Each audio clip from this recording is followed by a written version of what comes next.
Le tirage au sort des huitièmes de finale de la Ligue des Champions a rendu son verdict et croyez-moi, il y a énormément de choses à raconter. On va décortiquer ensemble les gros titres, mais surtout les histoires cachées qui agitent toute la presse francophone.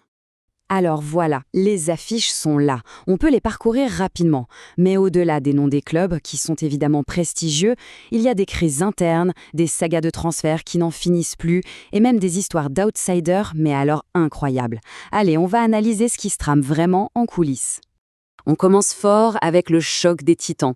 On a là deux affiches de gala, c'est certain, mais pour chacun de ces clubs, eh bien, des problèmes bien différents se dessinent.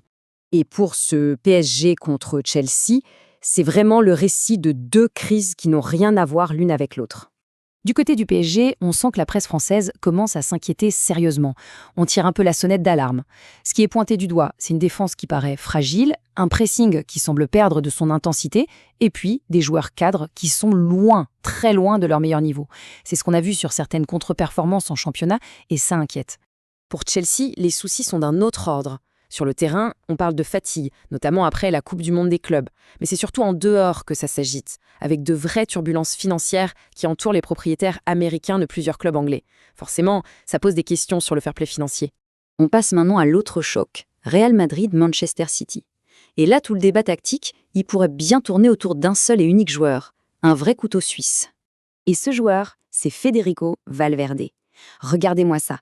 Il a joué à de nombreux postes cette saison. Il a contribué avec des buts, des passes décisives. C'est une force incroyable. Mais cette polyvalence, eh bien, c'est aussi un vrai casse-tête tactique pour son coach. Surtout avec le retour de Rodrigo. La question est, faut-il sacrifier un peu d'équilibre pour plus d'attaque? Pas simple du tout.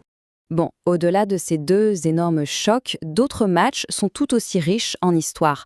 On va parler de transferts compliqués, de fierté nationale et de coups durs avec les blessures.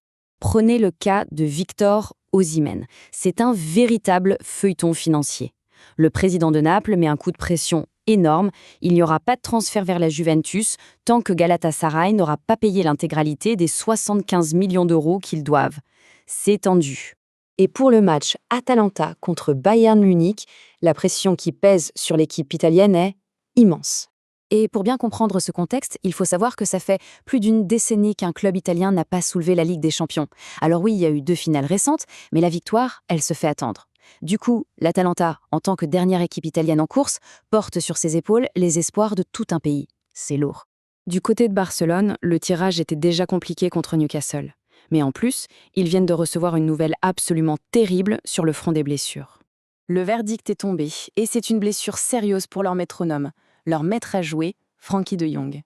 C'est un vrai coup de massue pour le Barça, juste avant un match européen aussi capital. Mais la Ligue des Champions, c'est aussi ça. C'est des histoires inspirantes. Et cette année, c'est une équipe qui nous vient tout droit de Norvège qui nous l'offre.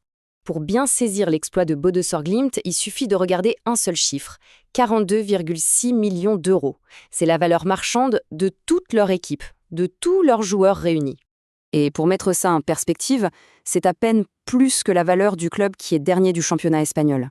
Se qualifier pour les 8e avec des moyens pareils, c'est tout simplement un exploit monumental. Chapeau. Et alors que le tirage était à peine terminé, une nouvelle est tombée. Une nouvelle qui regarde au-delà du terrain, vers le futur du football. Une sorte de scène post-générique si on veut. Le président du club espagnol d'Almeria a fait une annonce officielle pour le moins stupéfiante. Cristiano Ronaldo a tout simplement acquis 25% des parts du club. Il suit un peu le chemin tracé par David Beckham à Miami.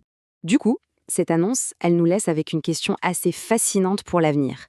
Est-ce que le modèle du joueur propriétaire est en train de devenir la prochaine grande révolution du monde du football? L'avenir nous le dira.